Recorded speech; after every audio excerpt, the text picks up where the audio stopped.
നമസ്കാരം. ഈ വാർത്ത ഒരു യുവാവിന്റെ മരണത്തെക്കുറിച്ചുള്ളതാണ്. 25 വയസ്സുകാരനായ കാർത്തിക്കിന്റെ മരണത്തിൽ പുനരന്വേഷണം ആവശ്യപ്പെട്ടുകൊണ്ട് അദ്ദേഹത്തിന്റെ അമ്മ സംസ്ഥാന പോലീസ് മേധാവിക്കും റൂറൽ ജില്ലാ പോലീസ് മേധാവിക്കും വിശദമായ പരാതി നൽകിയിരിക്കുകയാണ്. കുടുംബം ഉന്നയിക്കുന്ന ആരോപണങ്ങൾ പ്രകാരം കാർത്തിക് ദീർഘകാലമായി മാനസിക പീഡനത്തിനും വൈകാരിക സമ്മർദ്ദത്തിനും ഇരയായിരുന്നുവെന്നും ആദ്യഘട്ട അന്വേഷണത്തിൽ ഗുരുതരമായ വീഴ്ചകൾ സംഭവിച്ചിട്ടുണ്ടെന്നും പരാതിയിൽ പറയുന്നു. ഈ ആരോപണങ്ങൾ കുടുംബം മാധ്യമങ്ങൾക്ക് മുന്നിൽ നടത്തിയ വാർത്താ സമ്മേളനത്തിൽ വിശദീകരിച്ചതാണ്. ആ വാർത്താ സമ്മേളനത്തിന്റെ ദൃശ്യങ്ങളാണ് ഇനി നിങ്ങൾ കാണുന്നത്. കാർത്തിക്കിന്റെ ആത്മഹത്യയാണ് ഇന്നത്തെ വിഷയം. ഇത് കാർത്തിക്കിന്റെ അമ്മ നിമ്മി, അവരുടെ കുടുംബത്തിൽ ദേവു, സുജി, അഖിൽ, അവരുടെ കുടുംബാംഗങ്ങൾ, ഞാൻ രാഹുൽ ഈശ്വർ, ഇത് മുകേഷ് നായർ. ഞങ്ങളിപ്പോൾ DGPയുടെ ഓഫീസിൽ പോയി പരാതി കൊടുക്കുകയും അവിടുത്തെ ഉന്നത പോലീസ് അധികാരികളോട് സംസാരിച്ചിട്ട് വരികയും ചെയ്യുകയാണ്.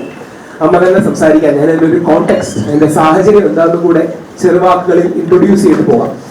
കാർത്തിക് ഏകദേശം 3 ആഴ്ച മുമ്പാണ് ആത്മഹത്യ ചെയ്തത്. പെൺകുട്ടിയുടെ മാനസിക പീഡനം, പെൺകുട്ടി നിരന്തരമായി കാർത്തിക്കിനെ ഹരാസ് ചെയ്യുകയും മാനസിക പീഡനത്തിന് വിധേയനാക്കുന്നത് കൊണ്ടാണ് കാർത്തിക് ആത്മഹത്യ ചെയ്തത്. അതിന് എല്ലാ തത്തുല്യമായ തെളിവുകളും കാര്യങ്ങളും ഉണ്ട്. ആത്മഹത്യ ചെയ്യുന്ന സമയത്ത് അവർ തമ്മിൽ ഫോൺ കോളിലുണ്ടായിരുന്നു, വീഡിയോ കോൾ അടക്കമുള്ള കാര്യങ്ങളിലുണ്ടായിരുന്നു.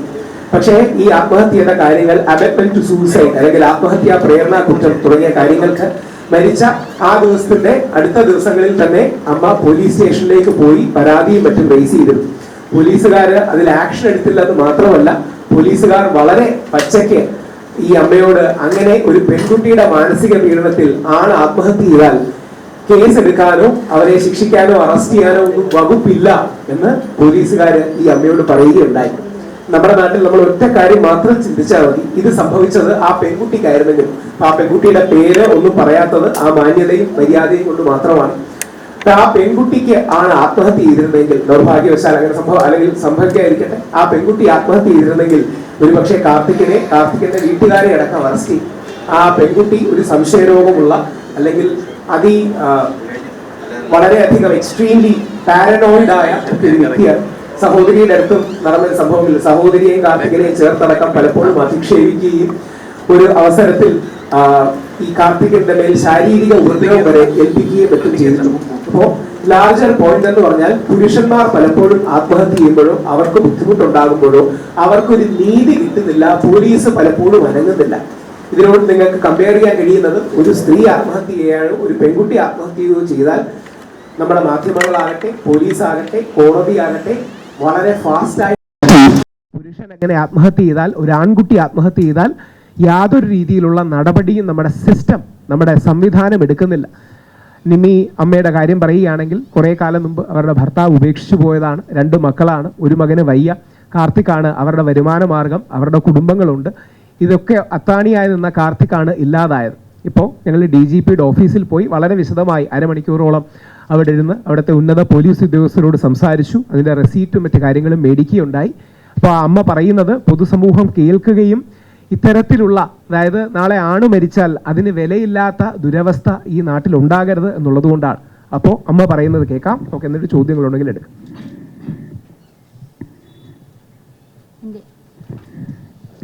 എൻ്റെ മോൻ മരിക്കുന്നത് 10/6/2026 രാത്രി ഒരു 11:37 തോന്നുന്നു. കാരണം 11:37 നമ്മൾ കാണുന്നത് അവളുടെ വാട്സപ്പ് വീഡിയോ ഓണായിരിക്കുന്നത്. 11:42 അവൾ നമ്മളടുത്ത് വിളിച്ചിട്ട് പറയുന്നത് അവൻ്റെ റൂം വരെ ഒന്ന് പോവാനായിട്ട്. പക്ഷേ മോൻ ഒന്നുകിൽ എൻ്റെ റൂമിലായിരിക്കും അല്ലെങ്കിൽ എൻ്റെ അമ്മയുടെ റൂമിലായിരിക്കും കിടക്കുന്നത്. പക്ഷേ അന്ന് എൻ്റെ അമ്മയുടെ റൂമിലാണ് അവൻ പോയി കിടന്നത്. ആ സമയത്ത് 11:15 അവനൊരു ഫോൺ വന്ന്, ആ ഫോൺ ഒറ്റ ബെല്ലുപോലും കേൾക്കുന്നതിന് മുമ്പ് അവൻ എടുത്തിരിക്കുന്നു. പക്ഷേ ആ എടുത്തിരിക്കുന്നതെന്ന് മനസ്സിലായതും ആ ചാറ്റ് കണ്ടതിന് ശേഷമാണ്. പക്ഷേ അവൻ വന്ന് എൻ്റെ അടുത്ത് ഹെഡ്സെറ്റ് ചോദിച്ചു. അപ്പം ഹെഡ്സെറ്റ് ഞാൻ പറഞ്ഞു എൻ്റെ കയ്യിൽ ഇല്ല. അപ്പം തിരിച്ച് അവൻ ബാഗൊക്കെ നോക്കി, നാളെ ഹോസ്പിറ്റലിൽ പോകണമല്ലേ ഇതൊക്കെ നോക്കിയിട്ട് ഞാൻ പറഞ്ഞു ലൈസൻസ് തന്നാൽ നാളെ എംപ്ലോയ്മെൻറ്റിൽ കൊണ്ടുപോയി രജിസ്റ്റർ ചെയ്യാമെന്ന് പറഞ്ഞു. അപ്പോൾ അവൻ ലൈസൻസ് എടുത്തുകൊണ്ട് വന്ന് എൻ്റെ തന്നിട്ട് പറഞ്ഞു സർട്ടിഫിക്കറ്റ് നാളെ തരാം. ഇതെല്ലാം പറഞ്ഞിട്ട് അവൻ വീണ്ടും അമ്മയുടെ റൂമിലോട്ട് പോയി. കുറച്ച് കഴിഞ്ഞപ്പോഴത്തേക്കാണ് ഏകദേശം ഒരു 11:42 ആയപ്പോഴത്തേക്കാണ് ഒരു ഫോൺ കോൾ വന്ന് എൻ്റെ അമ്മയുടെ ഫോണിലോട്ട് വന്നിട്ട് പറഞ്ഞത് അവൻ്റെ റൂം വരെ ഒന്ന് പോവാൻ പറഞ്ഞു. പക്ഷേ കാര്യമൊന്നും പറഞ്ഞില്ല. അപ്പോൾ എൻ്റെ അമ്മ എണീച്ച് വന്ന്, അപ്പോൾ എൻ്റെ അമ്മ വിചാരിച്ചു എൻ്റെ റൂമിലുണ്ടായിരിക്കും അവനെന്ന്. അങ്ങനെ അമ്മ എണീച്ച് ഫ്രണ്ടിലോട്ട് പോയി. കുറച്ച് നേരം കഴിഞ്ഞപ്പോൾ വീണ്ടും ഒരു ഫോൺ വന്നിട്ട് പറഞ്ഞ്, അപ്പോൾ ഞാൻ ആ ഫോൺ എടുത്തേ. അപ്പോൾ വീണ്ടും പറയുന്നുണ്ട് അവൻ്റെ റൂം ഓരോന്ന് പോവാനായിട്ട്. അപ്പോൾ ഞാനിങ്ങനെ ചോദിച്ചു എന്താ കാര്യമെന്ന് വെച്ച് ഞാൻ ചോദിച്ചു, അവൻ്റെ റൂമില്ല, എന്താ കാര്യം പറയുമെന്ന് പറഞ്ഞു. അല്ല, അവൻ്റെ റൂമിലോട്ട് പോകാൻ പറഞ്ഞു. അപ്പോഴത്തേക്കും ഞാൻ ഫോൺ അവിടെ ഇട്ടിട്ട് അപ്പോൾ എൻ്റെ അമ്മ പറഞ്ഞ് അവൻ ദാ ഇവിടെ റൂമിൽ കതവടച്ച് നിൽക്കുവാണെന്ന്. ആ ടൈം നമ്മൾ ടോർച്ച് എടുത്ത് പുറത്തുകൂടെ ഇറങ്ങി ചെന്ന് നോക്കിയ സമയത്തിനാണ് മോൻ ഇങ്ങനെ നിൽക്കുന്നത് കണ്ടത്. നമ്മളെ കൊണ്ട് ചവിട്ടി തുറക്കാനൊന്നും പറ്റിയില്ല, എന്നാലും മാക്സിമം നമ്മൾ ശ്രമിച്ചു. വഴിയെ പോയ ഒരാളും കൂടി വന്നാണ് ചവിട്ടി തുറന്ന് എൻ്റെ മോനെ നമ്മൾ ഇതാക്കിയത്. എന്നിട്ട് നെഞ്ചിലിങ്ങനെ അമർത്തിയപ്പോൾ മോൻ ഇങ്ങനെ ഒരുമാതിരി ചിരിച്ചണക്കായി. പിന്നെ ഞാൻ തന്നെ ശ്വാസമൊക്കെ കൊടുക്കാൻ ശ്രമിച്ചു. പക്ഷെ അപ്പോഴത്തേക്ക് ഒരുമാതിരി സൗണ്ടാണ് അവൻ്റെ നിന്ന് വന്നുകൊണ്ടിരുന്നത്. പിന്നെ വന്നവരെല്ലാവരും കൂടി ചേർന്ന് വണ്ടിയൊക്കെ വിളിച്ച് ഹോസ്പിറ്റലിലേക്ക് കൊണ്ടുപോയി. ആ സമയം അവൻ്റെ റൂമിൽ അവനെ ഹോസ്പിറ്റലിൽ കൊണ്ടുപോയി കുറേ നേരം കഴിഞ്ഞപ്പോഴും അവൻ ഈ ഫോൺ ഇങ്ങനെ ഓണാക്കി ഇങ്ങനെ വെച്ചിരിക്കുന്നുണ്ടായിരുന്നു. അപ്പോഴേ അതിലിങ്ങനെ മെസ്സേജുകൾ വന്നുകൊണ്ടിരിക്കുന്നു. അപ്പോഴാണ് കാണുന്നത് ഇങ്ങനെ ഇത് ഓണായിരുന്നു ഇതാക്ക്. അപ്പോൾ തന്നെ നമ്മൾ ആ ഫോണിൽ വിളിച്ചപ്പോൾ ആ പെൺകുട്ടി ഫോൺ എടുത്തിട്ട് പറഞ്ഞ് അവൻ എന്ത് പറ്റിയെന്ന് പറയാൻ പറഞ്ഞു. നേരെ അവൾ പോയതും പാരിപ്പള്ളി മെഡിക്കൽ കോളേജിലാണ് പോയിട്ട് അവളുടെ അച്ഛനെ കൊണ്ട് ആംബുലൻസിലെ ഡ്രൈവറിനെ വിളിപ്പിച്ചു. അപ്പോൾ പുള്ളിക്കാരൻ പറഞ്ഞു നിങ്ങളുടെ മോള് കാരണം ഒരു ആൺകുട്ടിയുടെ ജീവൻ അങ്ങ് പോയി. അപ്പോഴേ അവൾ ആ ദിവസം തന്നെ അവിടെ നിന്ന് പോയി. പിന്നെ കുറച്ച് ദിവസത്തേക്ക് അവരുടെ വീട്ടിൽ അവരാരും ഉണ്ടായിരുന്നില്ല. പിറ്റേ ദിവസം 2 ദിവസം കഴിഞ്ഞിട്ട് ഞാൻ കല്ലമ്പലം സ്റ്റേഷനിൽ കൊണ്ടുപോയി ഒരു കംപ്ലയിൻറ്റ് കൊടുത്തു.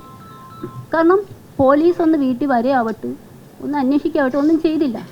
ഇതുകൊണ്ട് ഞാൻ തന്നെ സ്റ്റേഷനിൽ ചെന്ന് എന്നെ കൊണ്ട് പറ്റുന്ന രീതിയിൽ ഒരു പരാതി എഴുതി ഞാൻ കൊടുത്ത സമയത്ത് ആ പോലീസ് എൻ്റെ അടുത്ത് പറഞ്ഞതാണ്, ഇത്ര വർഷം സ്നേഹിച്ചവരിൽ ആ പെൺകുട്ടി പറഞ്ഞു അവനോട് ചാവാൻ പറഞ്ഞു, അവൻ ചത്തു, ഇനി എന്ത് ആക്ഷൻ നമ്മൾ എടുക്കണം, ഒരാക്ഷനും ഒരു പെൺകുട്ടിക്കെതിരെ എടുക്കാൻ പറ്റത്തില്ല എന്ന് പറഞ്ഞു.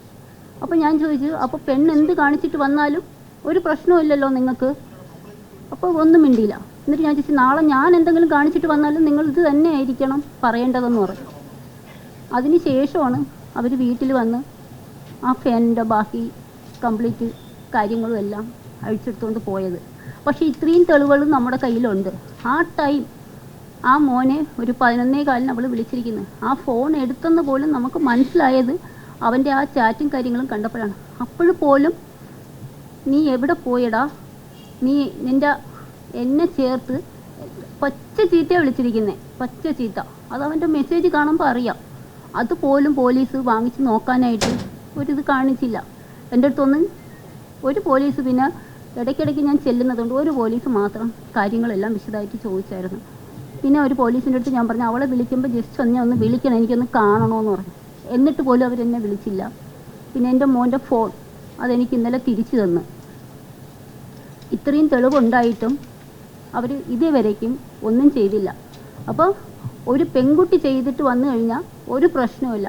നേരെ തിരിച്ച് ഞാൻ അവരോട് ചോദിച്ചു, എൻ്റെ മോനാണ് ഇങ്ങനെ, കാരണം അവൾ സംഭവിച്ചിരുന്നതെന്നുണ്ടെങ്കിൽ ഞാൻ അടക്കം ഇന്ന് എവിടെ ഇരിക്കുമെന്ന് ചോദിച്ചു. അപ്പോഴും അവർ ഒന്നും മിണ്ടില്ല. എന്നിട്ട് അവർ പോലീസിൻ്റെ അടുത്ത് ഞാൻ ചോദിച്ചു, ആണെന്ന് പറഞ്ഞാൽ നിങ്ങൾക്ക് ഉൾപ്പെടെ ഒരു നിലയില്ലേ സാറേ എന്ന് തന്നെ ഞാൻ ചോദിച്ചായിരുന്നു. എന്നിട്ടും അവരൊന്നും മിണ്ടിയില്ല. അവർ ചെല്ലുമ്പോൾ മൊത്തം കുഴപ്പമില്ല, നമ്മൾ അന്വേഷിക്കും, ഒരു പെൺകുട്ടിയെ വിളിച്ച് ചോദ്യം ചെയ്യുന്നതിന് ഒരു പരിധിയുണ്ട് എന്നൊക്കെയാണ് അവൾ പറയുന്നത്. പക്ഷെ എൻ്റെ കൊച്ചിനെ അത്രയും ടോർച്ചർ ചെയ്യുന്നുണ്ട്. കാരണം എന്താണെന്ന് വെച്ച് കഴിഞ്ഞാൽ, ഞാൻ എൻ്റെ മോനെയും കൊണ്ട് ഹോസ്പിറ്റലിൽ കിടക്കുന്ന സമയത്ത് പോലും അവൻ അവിടെ നിൽക്കുന്നത് എന്തിനു എന്ന് ചോദിക്കുന്നുണ്ട്. കാരണം അവൻ മാത്രമേ ഉള്ളൂ നമുക്കൊരു ആശ്രയമായിട്ട്. അപ്പോൾ അതിനെന്നെ കൊച്ചിനെ ഒരുപാട് ചീത്തയാണ് വിളിക്കുന്നത്, വേറെ ഒന്നുമല്ല. പച്ചത്തെറിയ ആ കുട്ടിയെ വിളിച്ചുകൊണ്ടിരുന്നത്. എന്നിട്ട് അവൻ പറയുന്നുണ്ട്, എന്നെ ചീത്ത വിളിക്കല്ലേ എന്ന് അവൻ ഒത്തിരി പ്രാവശ്യം പറയുന്നുണ്ട്. അതൊന്നും കേൾക്കുന്നില്ല. ഒന്ന് പറഞ്ഞ് ഫോൺ എടുക്കണം, ഫുൾ ടൈം അവൻ ഫോൺ എടുക്കണം. ഫോൺ എടുത്തില്ല എന്നുണ്ടെങ്കിൽ ഒന്നെങ്കിൽ ഡയറക്റ്റ് ആ പരിസരത്ത് എവിടെയെങ്കിലും വരികയോ വീട്ടിൽ കയറി വരികയോ ഒക്കെ ചെയ്യും. ഇപ്പോഴെല്ലാം അറിയുന്നത്, ഒരു പ്രാവശ്യം വീട്ടിൽ കയറി വന്നിട്ട് വീട്ടിൽ മോളും മോനും എല്ലാവരും ഇരിക്കുകയാണ്, അവനെ പിടിച്ചുകൊണ്ട് പോയിട്ട് പുറത്ത് വെച്ച് അടിച്ചതെന്ന്. പക്ഷേ അവൾ എന്ത് കാണിച്ചാലും അവൻ അത്രയും പ്രൊട്ടക്റ്റ് ചെയ്തിട്ടുണ്ടായിരുന്നു അവളെ. പിന്നെ ഇടയ്ക്കിടയ്ക്ക് അവളൊരു ആത്മഹത്യാ ഭീഷണി മുഴക്കും, ഞാനിപ്പോൾ ചാവും, ഫോണൊന്നും എടുക്കാൻ ലേറ്റായാൽ ഞാനിപ്പോൾ ചാവും. കുറേ ഗുളിയൊക്കെ വാങ്ങി കയ്യിൽ വെച്ചിട്ട് അങ്ങനെ അങ്ങനെ പല സന്ദർഭങ്ങളും ഉണ്ടായിട്ടുണ്ട്. അപ്പോൾ പലരും ആ ഇവൻ ഫോൺ എടുത്ത് എറിയും. അങ്ങനെയൊക്കെ പല സന്ദർഭങ്ങളും ഉണ്ടായി. ഇവൻ ഫോൺ സ്വിച്ച് ഓഫ് ആക്കി വെച്ചിരിക്കുകയാണെന്നുണ്ടെങ്കിൽ എൻ്റെ അമ്മയുടെ ഫോണിൽ വിളിച്ചിട്ട് ഒന്നുകിൽ അവൻ്റെ മിസ്സാണെന്ന് പറയും. ഇവൻ SSC പഠിക്കുവാണ്, അതിൻ്റെ ഇടയിൽ കൂടെയാണ് ഈ ഡ്രൈവർ ജോലിക്കും പോകുന്നത്. അപ്പോൾ ഒന്നുകിൽ അവൻ്റെ മിസ്സാണെന്ന് പറയും, അതല്ലാന്നുണ്ടെങ്കിൽ വണ്ടിയോട്ടത്തിൻ്റെ കാര്യം പറഞ്ഞാണ് അവർ വിളിക്കുന്നത്. പക്ഷേ ആ സമയത്തും നമ്മൾ ഫോൺ എടുക്കുമ്പോൾ അത്രയും റേസായിട്ടാണ് വിളിക്കുന്നത്. നിങ്ങൾ ആരും അവൻ്റെ ഫോൺ എടുക്കാൻ എന്നും ചോദിച്ചാണ് അവൾ നമ്മൾ ഇതാക്കുന്നത്. ആ സമയത്ത് എൻ്റെ അമ്മ പറഞ്ഞു കുറച്ച് ദിവസം കൊണ്ട് ഇതേണക്ക് ഫോൺ വരുന്നുണ്ട്, പക്ഷേ ഇതാരാണെന്ന് ചെക്ക് ചെയ്യണം.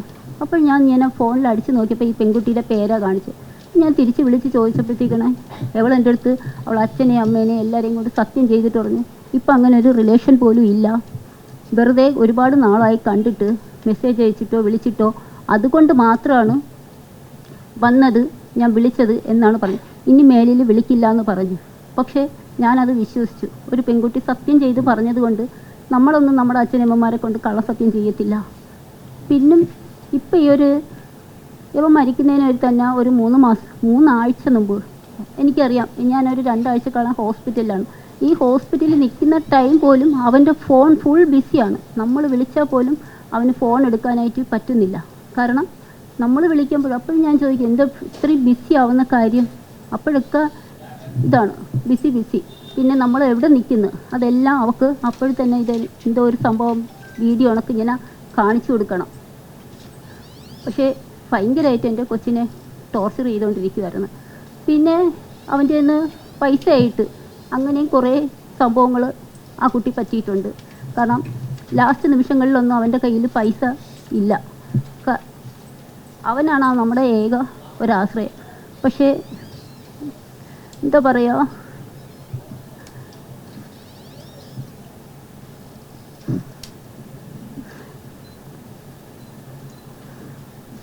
ഞാൻ പോലീസിനോടും പറഞ്ഞു ഇന്ന് എൻ്റെ മോന് പറ്റി എനിക്ക് നാളെ ഒരാൺകുട്ടിക്കും പറ്റരുതെന്ന്.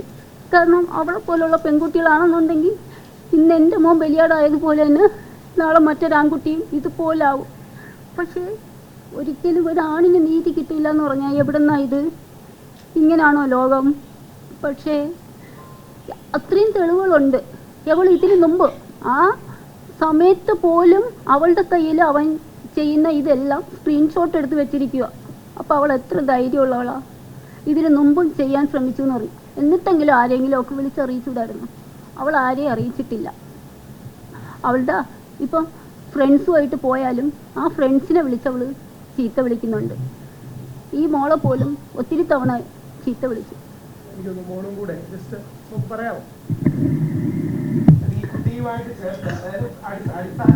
മാനസിക പീഡനവും ടോർച്ചറുമാണ്. അടിസ്ഥാനപരമായ മാനസിക പീഡനം, ടോർച്ചർ, സംശയരോഗമാണ്. ഇതിൽ നിങ്ങൾ ഓരോരുത്തരും ചിന്തിക്കേണ്ട ഒരു കാര്യം, ഇത് തിരിച്ച് സംഭവിച്ചു എന്നിരിക്കട്ടെ. ഒരു പയ്യൻ പെണ്ണിനോട് ചെയ്തു. ആ പയ്യന്റെ സംശയരോഗം കാരണം, പയ്യന്റെ ടോർച്ചർ കാരണം, മാനസിക പീഡനം കാരണം ഒരു പെൺകുട്ടി ആത്മഹത്യ ചെയ്താൽ, പ്രത്യേകിച്ച് പെൺകുട്ടിയുടെ വീട്ടുകാർ പരാതി കൊടുത്ത വിവാഹ വാഗ്ദാനം നൽകി പീഡിപ്പിച്ചു എന്നും കൂടി പറഞ്ഞു കൊടുക്കുകയാണെങ്കിൽ അവന്റെ വീട്ടുകാരെ അല്ലെങ്കിൽ 100% അറസ്റ്റ് ഉണ്ടാകും. ഇതിൽ അറസ്റ്റ് പോയിട്ട് പോലീസുകാരെ അമ്മയോട് പറഞ്ഞതുപോലെ അങ്ങനെ ആണിന് നീതി കൊടുക്കാൻ, നിങ്ങൾ അതാണ് ശ്രദ്ധിക്കേണ്ടത്, ആണിന് നീതി കൊടുക്കാൻ വകുപ്പില്ല എന്ന് പോലീസുകാർ പറയുകയാണ്. ആണെങ്ങനെ ആത്മഹത്യ ചെയ്താൽ ആണിന് നീതി കൊടുക്കാൻ വകുപ്പോ? ഈ അമ്മയോട് പോലീസുകാർ നേരിട്ട് പറയാണ് ആ പെൺകുട്ടിക്കെതിരെ അന്വേഷണവും അറസ്റ്റും ഒന്നും നടക്കില്ല, പെണ്ണല്ലേ. അതെന്താ അങ്ങനെ? അതെന്ത് തരം നിയമമാണ്? ഈ നാട്ടിലെ ആണുങ്ങൾ ഈ നാടിന്റെ മക്കളല്ലേ? ഞങ്ങളടക്കമുള്ളവർ ഈ നാട്ടിൽ ജീവിക്കുന്നത് നമുക്ക് നീതിയുടെ ആവശ്യമില്ലേ? ഒരു പയ്യൻ ആത്മഹത്യ ചെയ്തിട്ട് പോലീസുകാര്, അതായത് മരിച്ച് ഏതാനും ദിവസങ്ങൾക്കുള്ളിൽ മരിച്ച ആ മരിച്ച പയ്യന്റെ അമ്മയോട് പറയുകയാണ് അത് പെണ്ണല്ലേ, അതുകൊണ്ട് നമുക്ക് ആക്ഷൻ ഒന്നും എടുക്കാൻ പറ്റില്ല. അത് പോലീസുകാരുടെ മാത്രം കുഴപ്പമില്ല, പോലീസുകാരുടെ കുഴപ്പം തീർച്ചയായിട്ടും ഉണ്ട്. ഞാൻ മുമ്പ് ഇതേപോലെ ഇതേ പ്രസ് മീറ്റിൽ സുനീറിന്റെ ഉമ്മയുമായിട്ട് നമ്മൾ പോലീസുകാർ എന്നോട് പറഞ്ഞാണ്, പോലീസുകാർ എന്നോട് കുറച്ച് പുച്ഛത്തോടെയും പരിഹാസത്തോടെയും പറഞ്ഞാണ് നിങ്ങൾ അഡ്വക്കേറ്റ് അല്ലേ, നിങ്ങൾക്ക് അറിഞ്ഞൂടെ, നമുക്ക് വകുപ്പൊന്നുമില്ല. എന്തൊരു നാടാണ്. അതായത് ഒരു പെൺകുട്ടി മരിക്കുകയാണെങ്കിൽ, ഇപ്പൊ നിങ്ങളുടെ അടുത്താണ് അമ്മ വരുന്നത്, പോലീസ് സ്റ്റേഷനിൽ നിരന്തരമായി പോവുകയാണ്, ഫോളോ അപ്പ് ചെയ്യുകയാണ്. ഇന്ന് DGPയുടെ ഓഫീസിൽ പോയി. ഒരു പെൺകുട്ടി ഇതേപോലെ ആത്മഹത്യ ചെയ്തെങ്കിൽ മീഡിയക്കാരെല്ലാം അങ്ങോട്ട് പോകുമായിരുന്നു, പത്രക്കാർ പോകുമായിരുന്നു, പോലീസുകാർ പോകുമായിരുന്നു, അവിടുത്തെ സമൂഹത്തിലെ നേതാക്കൾ പോകുമായിരുന്നു, സ്ത്രീ സുരക്ഷ, സ്ത്രീ എംപവർമെന്റ് തുടങ്ങി ഒരുപാട് കാര്യങ്ങൾ പറയും. തിരിച്ചു പറയുമ്പോൾ ഇവിടെ ഒരു സ്പേസ് ഇല്ല, അല്ലെങ്കിൽ ഒരു സ്കോപ്പ് ഇല്ല എന്നുള്ളതാണ്. ആണിന് നീതി കൊടുക്കാൻ ഈ നാട്ടിൽ വകുപ്പില്ല എന്ന് പോലീസുകാർ പറയുന്ന ഒരു നാട്ടിലാണ് നമ്മൾ ജീവിക്കുന്നത്. കേൾക്കുന്ന ഓരോ ആണുങ്ങളും കൂടി ചിന്തിക്കണം, അല്ലെങ്കിൽ വീട്ടില് അച്ഛനോ സഹോദരനോ മകനോ ഒക്കെയുള്ള ഓരോ സ്ത്രീയും ചിന്തിക്കണം. ആണിന് നീതി കൊടുക്കാൻ വകുപ്പില്ല എന്ന് പോലീസുകാർ ഔദ്യോഗികമായി ഒരു വീട്ടുകാരോട് പറയുന്ന ഒരു ദൗർഭാഗ്യമാണുള്ളത്. നമ്മുടെ കാർത്തികിന്റെ സുഹൃത്ത് അഖിലുണ്ട്, മോളുണ്ട്. മോൾക്ക് എന്നെ ഇടയ്ക്കിടയ്ക്ക് വിളിച്ചിട്ട് ഇവളിങ്ങനെ ചീത്ത വിളിക്കുമായിരുന്നു. എന്നിട്ട് അവൻ്റെ അക്കൗണ്ടിൽ നിന്നാണ് അവൾ ലോഗിൻ ചെയ്തിട്ട് എന്നെ ഇങ്ങനെ വിളിക്കുന്നത്. എന്നിട്ട് വാട്സപ്പിലും ഇൻസ്റ്റയിലും എല്ലാത്തിലും എന്നെ ബ്ലോക്ക് ചെയ്തിട്ട് ഞാൻ അവനെ ഇങ്ങോട്ട് വിളിക്കുവാണെങ്കിൽ എനിക്ക് എടുക്കത്തൊന്നുമില്ല. നമ്മൾ ഹോസ്പിറ്റലിലായിരുന്നപ്പോഴും ഞാൻ ഒറ്റയ്ക്കായിരുന്നപ്പോഴത്തേക്ക് അവനെ വിളിച്ചിട്ട് എനിക്ക് കിട്ടിയില്ല. പിന്നെ ഞാൻ അപ്പേനാണ് വിളിച്ചിട്ട് അവൻ്റെ അടുത്ത് വിളിച്ചിട്ട് വരാൻ പറഞ്ഞത്. ഞാനും അവനും ഇരിക്കുന്നത് അവൾക്ക് ഇഷ്ടമല്ല, ഞാൻ അവൻ്റെ ഡ്രസ്സ് ഇടുന്നത് ഇഷ്ടമല്ല. എന്നിട്ട് അതിനെയൊക്കെ കുറിച്ചിട്ട് എന്നെ ചീത്ത വിളിച്ചിട്ട് ഞാൻ ഫോൺ എടുത്തില്ലെങ്കിൽ എൻ്റെ അമ്മേനെയൊക്കെ വിളിച്ചിട്ട് ചീത്ത വിളിക്കും. അങ്ങനെ ഞാൻ അവളുടെ അക്കൗണ്ട് അവളുടെ നമ്പർ ബ്ലോക്ക് ചെയ്ത് അവളുടെ അമ്മയുടെയും അവളുടെ അച്ഛൻ്റെയും നമ്പറിൽ നിന്ന് രാത്രി എന്നെ വിളിച്ചിട്ട് ചീത്ത വിളിക്കും. പിന്നെ കുറച്ച് മാസം മുമ്പ് ഞാനും അവനും കൂടെ വീട്ടിൽ ഇരുന്നപ്പോഴത്തേക്ക് അവളിങ്ങനെ കയറി വന്നിട്ട് കാർത്തികല്ലേന്നും വിളിച്ചിട്ട് ഇറങ്ങിപ്പോയപ്പോഴത്തേക്ക് അവനെ അടിക്കുകയും അവൻ ഒന്നും മിണ്ടാതെ ഇങ്ങനെ നിന്നിട്ട് ഞാൻ ചെന്നപ്പോഴത്തേക്ക് അവൾ ഇറങ്ങി പോവുകയും ചെയ്തു. ഒരുപാട് ഇത്തരം സംഭവങ്ങൾ അവര് മൊഴി കൊടുക്കുകയും പറയാനും ഒക്കെ തയ്യാറായിട്ടുണ്ട്. പക്ഷേ പോലീസ് പലപ്പോഴും ആക്ഷൻ എടുക്കുന്നില്ല എന്നുള്ളൊരു വിഷമകരമായ കാര്യമുണ്ട്. അവിടെയാണ് ഇത് നിങ്ങൾ തന്നെ വെറുതെ നിങ്ങൾ ഓരോ പത്രപ്രവർത്തകരും ഒന്ന് ചിന്തിച്ചാൽ മതി. ഇത് തിരിച്ച് ഇതേ പരാതി ഒരു പെൺകുട്ടി കൊടുക്കുകയാണ്. എന്നെ വീട്ടിൽ വിളിച്ച് അസഭ്യം പറഞ്ഞു, എന്നെ അധിക്ഷേപിച്ചു, വീട്ടുകാരെയോ സഹോദരനെയോ ഒക്കെ പറഞ്ഞു എന്ന് പറഞ്ഞാൽ അവരുടെ കുടുംബത്തെ മുഴുവൻ അറസ്റ്റ് ചെയ്യാനുള്ള വകുപ്പുകൾ ഈ നാട്ടിലുണ്ട്. തിരിച്ച് പോലീസ് ഈ പെൺകുട്ടിയെ വിളിച്ചന്വേഷിക്കാനോ മറ്റും ചെയ്യാനുള്ള സ്കോപ്പ് പോലും ഈ നാട്ടിൽ ഇല്ല എന്നുള്ളതാണ് നമ്മുടെ നിയമ സംവിധാനത്തിന്റെയും പോലീസ് സംവിധാനത്തിന്റെയും പ്രശ്നം. എത്ര കാർത്തികുമാർ, എത്ര സുനീറുമാർ ആത്മഹത്യ ചെയ്താലാണ് ഇത് മാറുക? എത്ര ആൾക്കാരുടെ ജീവൻ പോയാലാണ്? എനിക്കത് വ്യക്തിപരമായ ഇത്തരം കേസുകളിൽ ഡീൽ ചെയ്തുകൊണ്ട് അറിയാം. ആത്മഹത്യയെ പോലെ തന്നെ വേദനാജനകമാണ് ആ ആത്മഹത്യക്ക് ശേഷം ഒരു നീതിയും ഈ നാട്ടിലില്ല എന്നുള്ള പ്രശ്നം. ആത്മഹത്യയെ പോലെ തന്നെ വേദനാജനകമാണ് ആത്മഹത്യ ചെയ്ത ആ കുടുംബത്തിന് ഏതെങ്കിലും തരത്തിലുള്ളൊരു നീതിയോ ഏതെങ്കിലും തരത്തിലുള്ളൊരു ജസ്റ്റിസോ അന്വേഷണമോ. അബറ്റ്മെന്റ് ടു സൂയിസൈഡ് എന്ന് പറയുന്ന ഒരു വകുപ്പ് നമ്മുടെ നിയമ സംവിധാനത്തിലുണ്ട്, ആത്മഹത്യാ പ്രേരണാ കുറ്റം. ആ ആത്മഹത്യാ പ്രേരണാ കുറ്റം എവിഡന്റ്ലി എസ്റ്റാബ്ലിഷ് ചെയ്യാൻ കഴിയുന്ന ഫോൺ റെക്കോർഡ്സ്, അവരുടെ കോള്, ഇവർ സംസാരിച്ചുകൊണ്ടിരിക്കുകയായിരുന്നു തുടങ്ങി ഒരുപാട് കാര്യങ്ങളുണ്ട്. പോലീസുകാർ എന്നിട്ട് ഇന്നലെ ഇത് മൊബൈൽ തിരിച്ചു വന്നു, പോലീസുകാർ മൊബൈൽ തിരിച്ചു വന്നു. അപ്പൊ അതിന്റെ അർത്ഥം എന്ന് പറഞ്ഞാൽ പോലീസുകാർ അന്വേഷിച്ചിട്ട് പോലുമില്ല. ഞങ്ങൾ ഇന്ന് DGPയുടെ ഓഫീസിൽ പോയപ്പോൾ അവർ പറഞ്ഞു അപ്പൊ ഫോറൻസിക്കിനൊന്നും കൊടുത്തിട്ടില്ല. അതായത് ഇതെടുത്തു തിരിച്ചു കൊടുത്തു, അല്ലാതെ ഏതെങ്കിലും തരത്തിലുള്ള അന്വേഷണം. എന്നിട്ട് ആ പോലീസുകാരനെ മോശമായിട്ട് പറയല്ല, ആ പോലീസുകാരൻ യാതൊരു ധാർമ്മികതയും, കുറച്ചുകൂടെ പച്ചഭാഷയിൽ പറഞ്ഞാൽ അവിടുത്തെ പ്രത്യേക അവരുടെ ലൊക്കാലിറ്റിയിലെ പോലീസുകാരനാണ്, യാതൊരു മടിയും ഉളുപ്പും കൂടാതെ പറയുകയാണ്, ഒരു പെൺകുട്ടി ആയതുകൊണ്ട് അങ്ങനെ അന്വേഷണത്തിനും അറസ്റ്റിനും ഒന്നും സ്കോപ്പില്ല, നിങ്ങൾ ആ കേസ് അങ്ങ് വിട്ടേക്കാൻ. നിങ്ങളോട് മാധ്യമങ്ങളോടും DGPയോടും കുറച്ച് കഴിഞ്ഞ് കോടതിയിലും പറയാതെ വേറെ എന്ത് ചെയ്യാനാണ് ഇവർ? വേറെ എന്താ ഇവർക്ക് സ്കോപ്പ്? ഇനി ഇതിന്റെ ഒരു തീവ്രത നമുക്ക് മനസ്സിലാകണമെങ്കിൽ എപ്പോഴെങ്കിലും നമ്മളോട് ബന്ധപ്പെട്ടവർക്കോ നമ്മുടെ സുഹൃത്തുക്കൾക്കോ ഒക്കെ ഇത്തരത്തിലോ എന്തെങ്കിലും സംഭവിച്ചാൽ മാത്രമാണ് നമുക്കതിന്റെ വേദന മനസ്സിലാകുക. കാര്യം ആരാന്റെ സഹോദരൻ ആത്മഹത്യ ചെയ്താൽ നമുക്ക് ആർക്കും വേദന ഉണ്ടാവില്ല. പക്ഷെ നമ്മുടെ ആരെങ്കിലും ആണെങ്കിലോ, നമ്മുടെ മകനോ നമ്മുടെ സഹോദരനോ നമ്മുടെ വീട്ടിലുള്ളവരാകുമ്പോഴാണ് വിഷമം ഉണ്ടാകുക. ഇങ്ങനെയാണ് ഞാനും ശ്രീ മുകേഷും ഇവരെ കൊണ്ട് രാവിലെ അവരുടെ കുടുംബമുണ്ട് DGPയുടെ ഓഫീസിൽ പോയി അവിടെ സംസാരിക്കുകയും മറ്റും ഉണ്ടായി. പക്ഷെ എന്തെങ്കിലും ആഡ് ചെയ്യുന്നു? അതെ, ഇതിപ്പോൾ നമ്മൾ ഈ ഒരു കേസുമായിട്ട് ബന്ധപ്പെട്ട് ഇവരുടെ ഹോം സ്റ്റേഷനിൽ പരാതി കൊടുത്തിരുന്നു. ഇതിൻ്റെ വളരെ ശ്രദ്ധിക്കേണ്ട ഒരു കാര്യം, ഈ സ്റ്റേഷനിൽ നിന്ന് തന്നെ അവർ പറയുകയാണ് പെൺകുട്ടി ആണ്, അതുകൊണ്ട് നമുക്ക് കേസെടുക്കാൻ വകുപ്പില്ല, തിരിച്ചായിരുന്നെങ്കിൽ ഒരുപക്ഷെ സ്റ്റേഷനിൽ തന്നെ അവരോട് പറഞ്ഞതാണ്. അപ്പോൾ അത്തരത്തിലുള്ള ഒരു അനീതി നേരിട്ടതുകൊണ്ടാണ് DGPയെ പോയി നമ്മൾ നേരിട്ട് കാണുന്നത്. അപ്പോൾ അദ്ദേഹം ആ ഹോം സ്റ്റേഷനിൽ നിന്ന് കേസിൻ്റെ അന്വേഷണം മാറ്റാമെന്ന് പറഞ്ഞിട്ടുണ്ട്. നേരിട്ട് DGP ഓഫീസിലുള്ള ഒരു ഉയർന്ന റാങ്കുള്ള ഒരു ഉദ്യോഗസ്ഥനെ കൊണ്ട് ഈ കേസ് നേരിട്ട് അന്വേഷിപ്പിക്കാമെന്ന് പറഞ്ഞിട്ടുണ്ട്. പക്ഷേ എത്രത്തോളം അത് പ്രാവർത്തികമാവുമെന്നറിയും. ഈ വർഷം തന്നെ മരിച്ചത് ഏകദേശം ഒരു 10-ലധികം പേര് നമുക്ക് നേരിട്ട് അറിയാവുന്ന കേസുകളുണ്ട് സൂയിസൈഡ് ചെയ്ത്. ഈ ഒരു കുറച്ച് ദിവസങ്ങൾക്കുള്ളിൽ എടുത്തു പറയേണ്ട ഒന്ന് ദീപക്, അത് ബസ്സിൻ്റെ അകത്തുള്ള മറ്റേ ട്രെൻഡ് സെറ്റർ വീഡിയോൻ്റെ കാരണം ആത്മഹത്യ ചെയ്ത ഒരാൾ തലനാരിഴയ്ക്ക് ആത്മഹത്യ നിന്ന് രക്ഷപ്പെട്ടു. നിങ്ങൾക്ക് കണ്ടിട്ടുണ്ടോ? ഒരു ഓട്ടോയിൽ ഒരു പെൺകുട്ടി കയറി അയാൾ മദ്യപിച്ചിട്ടുണ്ടെന്ന് പറഞ്ഞ് സ്റ്റുഡിയോ കാണിക്കാനെന്ന് പറഞ്ഞിട്ട് അയാൾ സൂയിസൈഡ് ചെയ്തില്ല, അയാൾ ഭാഗ്യമുണ്ട്. പുള്ളി അതിനെക്കുറിച്ച് ആലോചിച്ചതാണ്. പക്ഷെ നമ്മളെയൊക്കെ ബന്ധപ്പെട്ടു, ആ പെൺകുട്ടിക്കെതിരെ കേസെടുത്തു. ഇന്നേ വരെ ആ പെൺകുട്ടിയുടെ പേരോ ആ കേസ് എടുത്തായിട്ട് ആ പെൺകുട്ടി അറസ്റ്റിൽ വരെ ആയതാണ്. ആരെങ്കിലും ഒരു വാർത്തയെങ്കിലും കണ്ടിട്ടുണ്ടോ? എപ്പോഴും അങ്ങനെയാണ് ആ ഒരു നിയമത്തിൻ്റെ മറിച്ച് ഒരു ആണിനെതിരെയാണ് ഒരു കുറ്റാരോപണം വന്നു കഴിഞ്ഞാൽ പിന്നെ അപ്പം തന്നെ ബ്രേക്കിംഗ് ന്യൂസായി, വാർത്തയായി, ഫോട്ടോയായി, പിന്നെ അവൻ നിരപരാധിയാണെന്ന് തെളിഞ്ഞാൽ അതിനെക്കുറിച്ചൊരു സംഭവമില്ല. അപ്പം അത്തരത്തിലുള്ള സിസ്റ്റമാണ് നമ്മൾ മാറാനായിട്ട് ആഗ്രഹിക്കുന്നത്. ഇവരുടെ കാര്യത്തിൽ വളരെ ഈ പെൺകുട്ടിയെക്കുറിച്ച് ഈ പോലീസുകാർ അന്വേഷിക്കുകയോ അല്ലെങ്കിൽ ഈ പെൺകുട്ടിയെ ഇവർ ഒരുപാട് പ്രാവശ്യം കയറി ഇറങ്ങിയതിന് ശേഷമാണ് സ്റ്റേഷനിൽ പോലും വിളിപ്പിച്ചത്. ഇതെന്താണ് ഇവിടെ? ഇത് ജെൻഡർ ഈക്വാലിറ്റി എന്നുള്ളൊരു സാധനമുണ്ട്, റൈറ്റ് ടു ഈക്വാലിറ്റി എന്നൊരു സാധനമുണ്ട് നിയമത്തിൽ. അതൊന്നും ഈ പോലീസ് സ്റ്റേഷനിൽ പാലിക്കപ്പെടുന്നില്ല. അതുകൊണ്ടാണ് നമ്മൾ ഈ പോലീസിൻ്റെ ആസ്ഥാനമായിട്ടുള്ള പോലീസ് ഹെഡ്ക്വാർട്ടേഴ്സിൽ പോയി ഇന്ന് നേരിട്ട് പരാതി കൊടുത്തത്. എന്നിട്ട് അതിന് എത്രത്തോളം ബലമുണ്ടാവും നമുക്ക് ഇപ്പോഴും ഉറപ്പില്ല. ഇല്ലെങ്കിൽ നമ്മൾ കോടതിയെ നേരിട്ട് സമീപിക്കാനാണ് ആഗ്രഹിക്കുന്നത്. തീർച്ചയായിട്ടും കോടതിയിൽ CMD ഫയൽ ചെയ്ത് നിയമ നടപടികളായിട്ട് മുന്നോട്ട് പോകാൻ അവരോടൊപ്പം നമ്മളും ഉണ്ടാവുമെന്ന് അറിയിക്കും. ഇതിന്റെ ഒരു രൂക്ഷത മനസ്സിലാക്കാൻ ഒരു കാര്യം കൂടെ പ്ലേ ചെയ്യാം ഇതിന് ശേഷം. അത് നിങ്ങൾക്ക് കൊടുക്കാൻ പറ്റില്ല, പക്ഷെ നിങ്ങൾ അറിഞ്ഞിരിക്കാനാണ്. നിങ്ങൾക്ക് കൊടുക്കാൻ കഴിയുന്ന കാര്യം പറ്റില്ല, നിങ്ങൾക്ക് റെക്കോർഡ് ചെയ്തിട്ട് പിന്നെ ഡിലീറ്റ് ചെയ്യാനേ പറ്റൂ. അത് കേൾപ്പിക്കാം. അതിനു മുമ്പ് സുഹൃത്തിനും കൂടെ പറയാനുള്ളൊരു കാര്യം. തമ്പു മരിക്കുന്നതിന് 2 ദിവസം മുമ്പാണ് തമ്പു ഹോസ്പിറ്റലിൽ നിന്ന് വീട്ടിൽ എത്തുന്നത്. അന്ന് തമ്പു കാർത്തിക് വീട്ടിൽ എത്തുന്നത്. അന്ന് എന്നെ വിളിച്ചിട്ട് ഞാനും തമ്പും പുറത്തു പോയി ജസ്റ്റ് ഇറങ്ങിയിട്ടൊക്കെ തിരിച്ച് വീടിൻ്റെ താഴെ നമ്മൾ കാറിലിരിക്കുമ്പോഴത്തേക്കാണ് തമ്പു ആദ്യമായിട്ട് പറയണത്, എൻ്റെ ചേട്ടൻ്റെ എൻഗേജ്മെൻറ്റിന് എനിക്ക് പോകാൻ പറ്റിയില്ല, കാര്യം അവൻ്റെ പെങ്ങളെയും അവനെയും ചേർത്ത് മോശമായിട്ട് ആ സ്നേഹിക്കുന്ന പെങ്കൊച്ച് പറഞ്ഞിട്ടുണ്ടായിരുന്നു. അപ്പോൾ ഞാൻ ചോദിച്ചു, നീ എന്താ പ്രതികരിക്കാത്തത്? എനിക്കിപ്പോൾ എന്നെ അങ്ങനെ ടോർച്ചർ, എൻ്റെ അമ്മേനെയും ചേട്ടനെയും കൊണ്ട് ഹോസ്പിറ്റലിൽ നിന്നപ്പോൾ നീ എന്തിനാ ഹോസ്പിറ്റലിൽ കൊണ്ടുപോയത്? നീ എന്തിനാ അവരെ കൂടെ നിൽക്കണത്? നീ ഇവിടെ നില്ലേ, അവരെന്താ ചെയ്തോളും. അപ്പോൾ അതെല്ലാം പറഞ്ഞു. ഹോസ്പിറ്റലിൽ വെച്ച് ഫോൺ വിളിക്കാത്തതിന് പ്രശ്നം, ടോർച്ചർ ചെയ്യുന്ന പറഞ്ഞാൽ അങ്ങ് അറ്റം ആയിരുന്നു. അത് എൻ്റെ അടുത്ത് അന്ന് ആദ്യമായിട്ടാണ് ഇത്ര നാൾക്കാട്ടിൽ പറയണത്.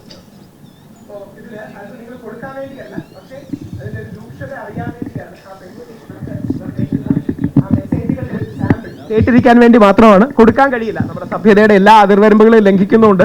ജസ്റ്റ് അറിഞ്ഞിരിക്കാനാണ്. പക്ഷേ ഒരു കാര്യമുണ്ട്, എൻ്റെ മോൻ്റെ ആത്മാവ് പോലും ചിലപ്പോൾ അത് പൊറുക്കത്തില്ല. അവനെ ചീത്ത വിളിക്കുന്നത് നിങ്ങളെ കേൾപ്പിക്കുമ്പോഴത്തേക്കാണ് ഒരിക്കലും എൻ്റെ പൊന്നുമായി അതൊരിക്കലും പൊറുക്കത്തില്ല. കാര്യം എന്താണെന്ന് വെച്ച് കഴിഞ്ഞാൽ രഹസ്യം ഒരു ആൺകുട്ടിയെ ഇത്രയ്ക്ക് ചീത്ത വിളിക്കുമ്പോൾ അവൻ എന്തിന് സഹിച്ചു എന്ന് ആർക്കും അറിയത്തില്ല. അവൻ എന്തിന് ഇത്രയും പ്രൊട്ടക്റ്റ് ചെയ്തു എന്ന് അറിയത്തില്ല. പക്ഷേ അതെനിക്ക് നിങ്ങളെ കേൾപ്പിക്കാൻ പറ്റത്തില്ല. പക്ഷേ ഈ മോളെ വിളിച്ചത് കേൾപ്പിച്ചു തരാം. അതായത് അതിരൂക്ഷമായ ഒരുപാട് കാര്യങ്ങളുണ്ട് ഒരു പൊതുമണ്ഡലത്തിൽ പറയാൻ കഴിയുന്നതിനപ്പുറം. പെട്ടെന്ന് കാർത്തികിന്റെ കാര്യം ഓർമ്മ വന്നപ്പോൾ എനിക്ക് നമ്മുടെ ഷാരനെയാണ് ഓർമ്മ വന്നത്. അതായത് ഗ്രീഷ്മ വിഷം കൊടുത്തു കൊല്ലുന്ന അവസാന അവസരത്തിൽ പോലും ഗ്രീഷ്മയെ പ്രൊട്ടക്ട് ചെയ്യാൻ ശ്രമിക്കുകയാണ്. ഞങ്ങൾ ഇന്ന് രാവിലെ ഒരു മുതിർന്ന പോലീസ് ഉദ്യോഗസ്ഥനെ കണ്ടു. അദ്ദേഹത്തെ പേര് കോട്ട് ചെയ്യുന്നില്ല, കാര്യം ഒരു ഉന്നത ഉദ്യോഗസ്ഥനാണ്. അദ്ദേഹം പറഞ്ഞു, പണ്ടൊക്കെ പുരുഷന്മാരുടെ പീഡനത്തിൽ പെൺകുട്ടികൾ ആത്മഹത്യ ചെയ്യുന്നതായിരുന്നു നമ്മൾ കാണുന്നത്. എന്നാൽ ഇന്ന് നമ്മൾ നേരെ ട്രെൻഡ് തിരിച്ചാണ് കാണുന്നത്. പലപ്പോഴും അത് അണ്ടർ റിപ്പോർട്ടഡ് ആണ്, വേണ്ട രീതിയിൽ സമൂഹത്തിന്റെ ശ്രദ്ധയും വരുന്നില്ല. അതായത് പണ്ട് സിനിമകളിലടക്കം ആണുങ്ങളുടെ ഏതെങ്കിലും പീഡനത്തിനോ മാനസിക പ്രശ്നത്തിനോ പുരുഷൻ സ്ത്രീ ആത്മഹത്യ ചെയ്യുന്നെങ്കിൽ ഇന്ന് ആ സ്ത്രീയുടെ മാനസിക പീഡനത്തിൽ പുരുഷന്മാർ ആത്മഹത്യ ചെയ്യുകയാണെന്നുള്ളതാണ്.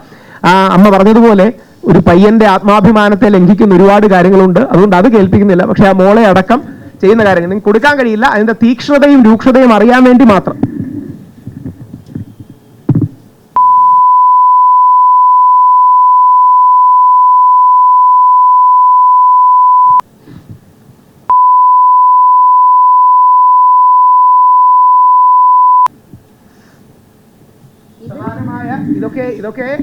ഈ കുട്ടിയാണ് സമാനമായി ഒരു ഈ കുട്ടി അണ്ടർ ഏജ്ഡ് ആയിട്ടുള്ള ഒരു കുട്ടിയാണ്, 18 ആയിട്ടില്ല. ഇതിന്റെ പ്രശ്നം ഇത് പലപ്പോഴും തിരിച്ച് ഒരു പുരുഷൻ ചെയ്തു എന്ന് നിങ്ങൾ ഒരു നിമിഷത്തേക്ക് ആലോചിക്കുക. വരുന്ന വാർത്തകളും പോലീസിന്റെ റിയാക്ഷനും എന്താ? ആരോപണം വന്നാൽ മതി, ഈ തെളിവുകളും കാര്യങ്ങളും ഒന്നും വേണ്ട. ആ സ്ത്രീയെ, പാവപ്പെട്ട സ്ത്രീയെ പീഡിപ്പിച്ച് അങ്ങനെ ചെയ്യുന്നത് 100% തെറ്റാണ്, സംശയമൊന്നുമില്ല അങ്ങനെ ചെയ്തിട്ടുണ്ടെങ്കിൽ. പക്ഷേ അത് വരുന്ന നറേറ്റീവ്, സോഷ്യൽ ഡിസ്കോഴ്സ് അല്ലെങ്കിൽ സാമൂഹിക വർത്തമാനം വരുന്നത് സ്ത്രീകൾക്ക് സുരക്ഷയില്ല, പുരുഷാധിപത്യം, പാട്രിയാർക്കൽ സമൂഹത്തിലാണ് നമ്മൾ ജീവിക്കുന്നത്, സ്ത്രീകൾക്ക് ഇവിടെ എംപവർമെന്റ് ഇല്ല. അതുകൊണ്ട് ഏതെങ്കിലും പെൺകുട്ടിക്ക് അങ്ങനെ തെറ്റ് സംഭവിച്ചിട്ടുണ്ടെങ്കിൽ 100% ഇപ്പൊ സുപ്രീം കോടതി വളരെ പ്രസിദ്ധമായ കേസിൽ സുപ്രീം കോടതി പറയുന്നുണ്ട്, divorced daughter is better than dead daughter. അതായത് ഡിവോഴ്സ് ചെയ്യപ്പെട്ടൊരു മകളാണ് മരിച്ച മകളേക്കാൾ നല്ലത്. സ്വാഗതാർഹമായ നിലപാടാണ്. ഒരു പെൺകുട്ടി മരിക്കുമ്പോൾ സുപ്രീം കോടതി അടക്കം ആ കേസുകൾ സീരിയസ് ആയി എടുക്കുകയാണെങ്കിൽ ഒരു പയ്യൻ മരിക്കുമ്പോൾ ആരും ബോധർ ചെയ്യുന്നില്ല എന്നുള്ളതാണ് സത്യം. പോലീസുകാരൻ നമ്മളൊക്കെ ചെന്ന് പറയുമ്പോൾ ടി വിയിലും മറ്റും കള്ളമുണ്ട് നമ്മളോട് എന്താ പറയണേ, ഇനി ഇവൻ വേറെ പോയി നമ്മളെ വിമർശിക്കില്ലെന്ന് പറഞ്ഞ് തലയൊക്കെ ആയിട്ടിരിക്കും. അവരുടെയും മനസ്സിലെ ആറ്റിറ്റ്യൂഡ്, ആരെയും കുറ്റം പറയല്ല, ഒരുപാട് പോലീസുകാർ, എല്ലാ പോലീസുകാരും അല്ല, അവരുടെയും മനസ്സിലാ 2-3 ആഴ്ച കഴിയുമ്പോൾ 2-3 തവണ ഇവർ കയറി ഇറങ്ങും, കുറച്ച് കഴിയുമ്പോൾ അവർക്ക് മടുക്കും, അവരങ്ങ് നിർത്തിക്കോളും. ഇതിനപ്പുറം ഒരു സംഭവം ഉണ്ടാകുന്നില്ല. ഇപ്പൊ അമ്മ തന്നെ എന്നോടൊരിക്കൽ പറയുണ്ടായി, 3-4 പ്രാവശ്യം പോയപ്പോൾ ഒരു പോലീസുകാരനകത്ത് കയറി പോയി എന്നല്ലേ, പോലീസുകാരൻ ഇവരെ കണ്ടപ്പോൾ ഇവർ വരുന്നു എന്ന് പറഞ്ഞാൽ പോലീസുകാരകത്ത് കയറി പോയി. മകൻ മരിച്ചിട്ട് 3 ആഴ്ചയായിട്ടില്ല. മകൻ മരിച്ചിട്ട് 3-ാം ദിവസമാണ് ഇവർ അങ്ങോട്ട് പോയി പരാതി കൊടുക്കുന്നത്, പോലീസ് എന്നിട്ട് വന്നില്ല. ഇത് തന്നെയാണ് സുനീറിന്റെ കേസ് സംഭവിക്കുന്നത്. സുനീറിന്റെ കേസിൽ പോലീസുകാർ വന്നില്ല. അവിടെ മംഗലപുരം പോലീസ് സ്റ്റേഷനിലായിരുന്നു, നമ്മുടെ തിരുവനന്തപുരം അങ്ങോട്ട് പോകണം, കോഴിക്കോട്ട് അപ്പുറമുള്ള മംഗലപുരം പോലീസ് സ്റ്റേഷൻ. ഞാൻ പോലീസ് സ്റ്റേഷൻ ചെന്ന് പറയണം, സാറേ ഒന്ന് പോവും, നിങ്ങൾ നീതി കൊടുത്തില്ലെങ്കിലും പോലീസൊക്കെ വന്നു, അതായത് ആരെങ്കിലും ഗൗരവമായിട്ട് എടുക്കുന്നുണ്ടോ ഒരു ചിന്തയെങ്കിലും ആ അമ്മയ്ക്ക് കിട്ടട്ടെ എന്ന്. പക്ഷേ നമ്മുടെ സിസ്റ്റത്തിന്റെ പ്രശ്നമാണ്. ആ പോലീസുകാരൻ പറഞ്ഞാണ് അക്ഷരാർത്ഥത്തിൽ ശരി, പുള്ളി പറഞ്ഞത് മുഴുവൻ ക്രൂരമാണ്, എന്തെങ്കിലും പോലീസുകാരൻ പറഞ്ഞാൽ ശരി. പെൺകുട്ടിക്കെതിരെ അങ്ങനെ ആക്ഷൻ എടുക്കാൻ വകുപ്പില്ല. പെൺകുട്ടിക്കെതിരെ ഏതെങ്കിലും രീതിയിൽ അത്തരത്തിൽ ഒരു ആൺപീഡനം എന്ന് പറഞ്ഞ രീതിയിൽ, വേറെ കേസ് ഇപ്പം അയക്ക് വരുന്ന കേസാണെങ്കിൽ ഓക്കെ, ആൺപീഡനം എന്ന് പറഞ്ഞാൽ പുരുഷനെ പീഡിപ്പിച്ചു, മാനസികമായി പീഡിപ്പിച്ചു എന്ന് പറഞ്ഞാൽ പെൺകുട്ടിക്കെതിരെ യാതൊരു ആക്ഷൻ എടുക്കാനുള്ള വകുപ്പും നമ്മുടെ സംവിധാനങ്ങളിലില്ല. നേരെ തിരിച്ച് നിങ്ങൾ ആലോചിക്കണം, വളരെ സീനിയറായ ഋഷിരാജ് സിംഗ് സാർ അല്ലെങ്കിൽ വളരെ സീനിയറായ പോലീസുകാർ 13 സെക്കൻഡ് പെൺകുട്ടിയെ നോക്കിയാൽ കേസെടുക്കാൻ വകുപ്പുണ്ടെന്ന് പറയുന്ന നാടാണ്. 13 സെക്കൻഡോ 14 സെക്കൻഡോ പെൺകുട്ടിയെ നോക്കിയാൽ കേസെടുക്കാൻ വകുപ്പുണ്ടെന്ന് പറയുന്ന ഉന്നത പോലീസ് ഉദ്യോഗസ്ഥർ പറയുന്ന നാട്ടിൽ ഒരു പുരുഷൻ ആത്മഹത്യ ചെയ്താൽ വിളിച്ചു ചോദിക്കാനോ അന്വേഷിക്കാനോ ഉള്ള വകുപ്പ് പോലും ഇല്ല എന്നുള്ളതാണ് അതിൻ്റെ വിഷമകരമായ സത്യം. ഇപ്പം എന്തെങ്കിലും ചോദ്യങ്ങളുണ്ടെങ്കിൽ അതും കൂടെ എടുത്തിട്ട് നിർത്താം. അത് പറയുന്നത് ഇവരൊക്കെ ഞങ്ങൾ ചെയ്യുന്നത്, മിഷൻ മെൻസ് കമ്മീഷനും ഞാനും മുകേഷും ഒക്കെ കേരളത്തിൽ അങ്ങോളം ഇങ്ങോളം ചെയ്യുന്നത്, ഇത്തരത്തിലുള്ള ആൾക്കാർക്ക് ഞങ്ങളുടെ നേതൃത്വത്തിലും നമ്മുടെ ചെലവിലും പ്രസ് മീറ്റുകൾ അറേഞ്ച് ചെയ്ത് കൊടുക്കും. അവരുടെ വേദനയും വിഷമവും പറയാൻ വേറെ എന്താ നമുക്ക് ചെയ്യാൻ കഴിയുക? പൊതുസമൂഹം എന്ന രീതിയിൽ നമുക്ക് ചെയ്യാൻ കഴിയുന്ന ഏക കാര്യം, അവർക്ക് ഏതെങ്കിലും രീതിയിൽ ബുദ്ധിമുട്ടുണ്ടെങ്കിൽ അവരെ സപ്പോർട്ട് ചെയ്യും, പ്രസ് മീറ്റ് പോലുള്ള കാര്യങ്ങൾ അറേഞ്ച് ചെയ്യും. അവരുടെ വേദന പറഞ്ഞെങ്കിലും അവർക്കൊരു നീതി കിട്ടുന്നു സമൂഹത്തിൽ നിന്ന്, അല്ലെങ്കിൽ സമൂഹം കേൾക്കുന്നു എന്നൊരു ധാരണ അവർക്ക് കൊടുക്കാൻ ചെയ്തു കൊടുക്കുക, അല്ലാതെ വേറെ വകുപ്പില്ല. അപ്പൊ എന്തെങ്കിലും ഉണ്ടെങ്കിൽ നിങ്ങൾക്ക് ചോദിക്കാം, 1-2 ചോദ്യങ്ങളെടുത്ത് നമുക്ക് നിർത്തുകയും ചെയ്യാം. കോടതിയിൽ തന്നെ പോകേണ്ടി വരും. ഇത് പ്രോസസ് ആയതുകൊണ്ട് നമ്മൾ പോലീസിൻ്റെ അടുത്ത് പോവുകയാണ്, കോടതിയിൽ തന്നെ പോകേണ്ടി വരും. കോടതിയുടെ ഭാഗത്തു നിന്ന് ഏതെങ്കിലും രീതിയിൽ ആ പെൺകുട്ടി കൊടുത്താൽ എന്ത് ആക്ഷനും എടുക്കാൻ വകുപ്പുണ്ട്, ആൺ കൊടുത്താൽ അങ്ങനെ ഒന്നുമില്ല എന്നുള്ളതാണ് അതിൻ്റെ ഏറ്റവും വിഷമകരമായ സത്യം, അതിൻ്റെ ഏറ്റവും ഡേഞ്ചറസ് ആയൊരു സത്യം അതാണെന്നുള്ളതാണ്. എന്തെങ്കിലും ചോദ്യങ്ങളുണ്ടെങ്കിൽ പറയാം. ഇപ്പോൾ ഈ മോക്ക് അയച്ചിരിക്കുന്ന വോയിസ് കേട്ടപ്പോൾ തന്നെ നിങ്ങൾക്കത് മനസ്സിലാവും എത്രത്തോളം. അതുവരെ നമ്മൾ പറഞ്ഞു. അപ്പോൾ ഇതിനേക്കാട്ടും നികൃഷ്ടമായ രീതിയിലാണ് എൻ്റെ മോനോട് അവൾ ഇതാക്കിയിരിക്കുന്നത്. ഇത് വോയിസ് മാത്രമേ നിങ്ങൾ കേട്ടോളൂ, ബാക്കി മെസ്സേജായിട്ട് ടൈപ്പ് ചെയ്ത് ഇട്ടിട്ടുണ്ട്. അതൊക്കെ പച്ച ചീത്തയാണ്. നമ്മൾ ഇത്രയും നാളിനിടയിൽ നമ്മൾ ഇങ്ങനത്തെ ചീത്തകൾ കേട്ടിട്ടില്ല. അമ്മാതിരി ചീത്തകളാണ് ഈ കുട്ടിയെ വിളിച്ചുകൊണ്ടിരുന്നത്. ആ ടൈം, ആ ഹെഡ്സെറ്റ് എടുത്തോട്ട് എന്ന് ആ 11:15 പറയുന്ന സമയം പോലും എന്നെ ചേർത്താണ് അവൻ അത്രയും ചീത്ത വിളിച്ചിരിക്കുന്നത്. അതുൾപ്പെടെ അതിലുണ്ട്. എന്നിട്ട് പോലും ഒന്നും ചെയ്തില്ല. ഒറ്റ കാര്യം ഞാൻ പറയുന്നുള്ളൂ, ആണെന്ന് പറഞ്ഞ വർഗത്തിനും ഇച്ചിരി ഒരു ഇത് സമൂഹത്തിലുണ്ടായിരിക്കണം. ഞാൻ പോലീസിനോട് അന്നും ചോദിച്ചായിരുന്നു, എൻ്റെ മോൻ്റെ സ്ഥാനത്ത് ആ പെൺകുട്ടിയായിരുന്നു എന്നുണ്ടെങ്കിൽ എന്താകും.